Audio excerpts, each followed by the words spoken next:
Turing machine. So before seeing this concept in terms of Turing machine, so let us try to describe it in terms of any programming language. So when can we say that the given problem is decidable? So say suppose we have a problem like this. Okay. So when can we say that this problem is decidable? If there exists a solution, right? If there exists solution for this problem, then we can say that this problem is decidable.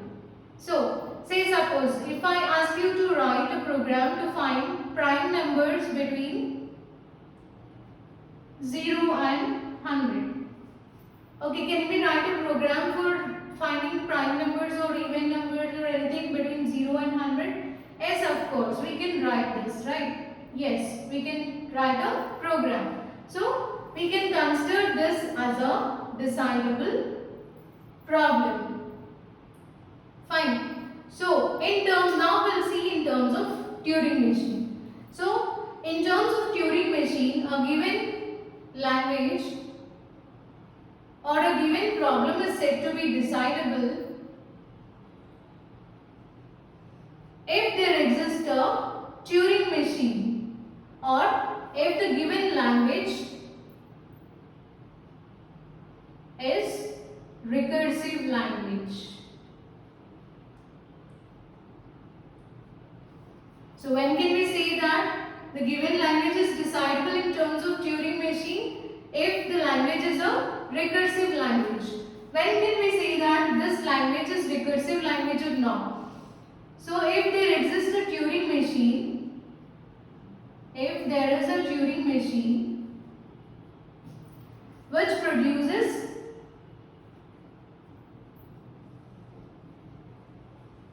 output. Okay, so here in decidable problems, output can be either yes or no. Okay, so we have only two answers for decidable problems. That is either yes or no. The problem can be solved or not. So now we'll see about this recursive language in detail. Say suppose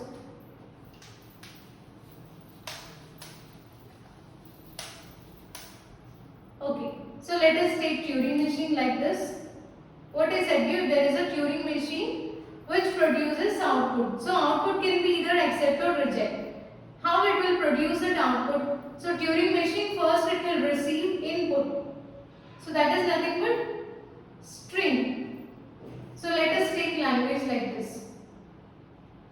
AA, AB, BA or BB and so on.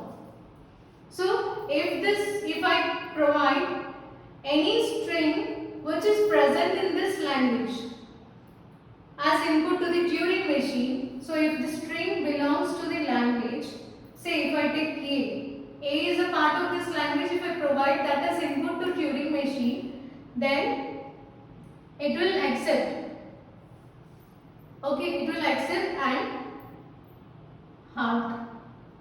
Halting is nothing but termination. Okay. So in the second case,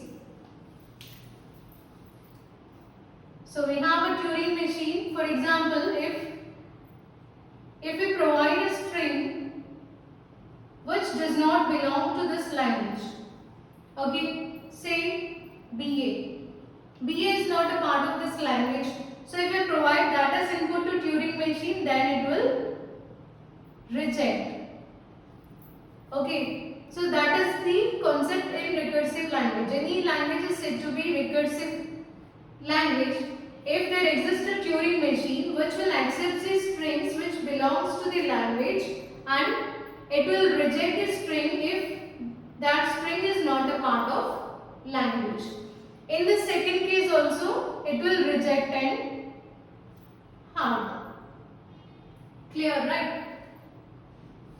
So this is nothing but decidable problem. So we can say that the problem a decidable problem can produce only two answers. One is either yes or no, that is either accept or reject.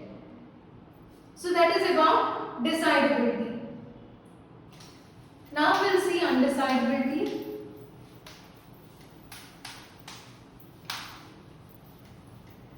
So this undecidable language, when can we say that the given language is undecidable? If it is not decidable, or if a language is partially decidable or semi-decidable.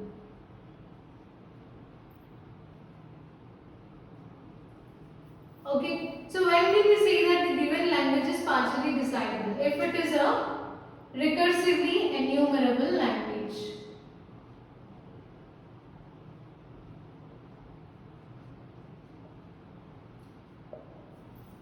Fine. So in a previous case, that is decidability case, so we say that the given language is decidable if it is a recursive language.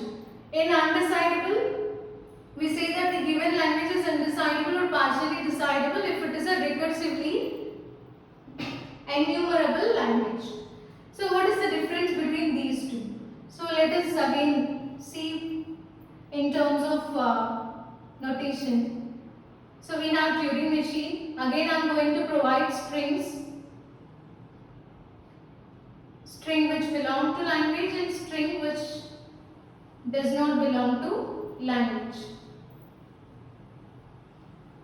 So in our first case, here in recursively enumerable language also, there exists a Turing machine which will accept the string that belongs to language. So if we provide string which belong to language as input to Turing machine, then it will accept. And okay, so first case is same for recursive language and recursively enumerable language. Whereas in the second case, if the string which is not a part of language is provided as input to Turing machine, then it will reject. So this till reject part, it is similar to decidable. Whereas second case, that is halting, there is no guarantee of halting here. It may or may not halt. Okay, so that is the main difference between these two languages. So what is the difference? In case of recursive language, if we provide string which belongs to a language to Turing machine, then it will accept and halt. And if we provide string which does not belong to a language as Turing machine, as input to Turing machine, it will reject and halt.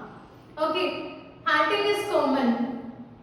So halting, so accept and halt, or reject and halt. So this is for recursive language. Whereas for recursively enumerable, accept and halt or reject and may or may not halt. No guarantee for halting.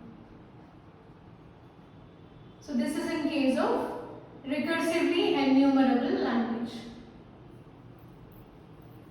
So that is about decidability and undecidability in Turing machine. In our next lecture, we will see halting problem, which is an undecidable